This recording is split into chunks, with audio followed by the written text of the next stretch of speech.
It's my utmost pleasure, joy and excitement to have on the show today, Sophia Conway. Welcome on the show, Sophia. How are you doing today?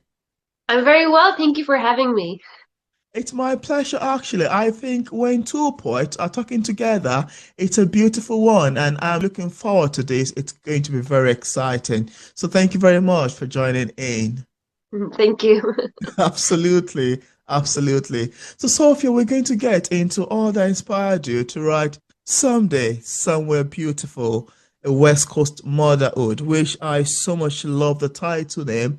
It sounds to be quite captivating, quite intriguing. It's one that someone would pick up like, oh, that's an amazing title. I'd love to see what it's all about. Very intriguing, quite captivating, I must say. Well, then you've been a writer now for the past 4 years, and you've even published multiple titles aside from Someday Somewhere Beautiful. I want to ask you, what is your first creative spark as a writer?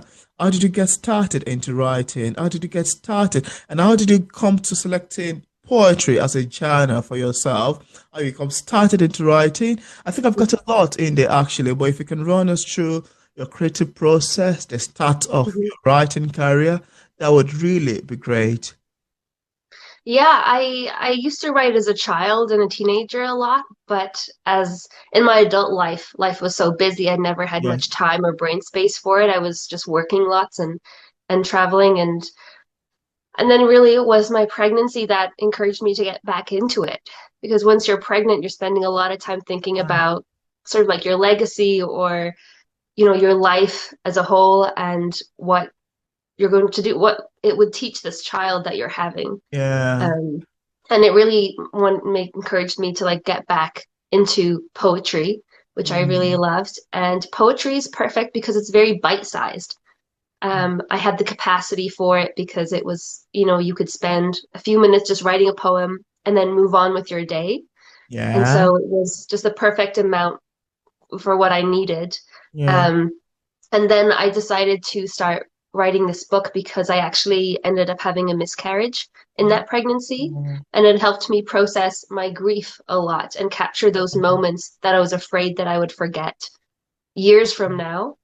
And I was working with other women that had experienced a miscarriage and also just advocating for a change in the care that women were having here in Vancouver Island.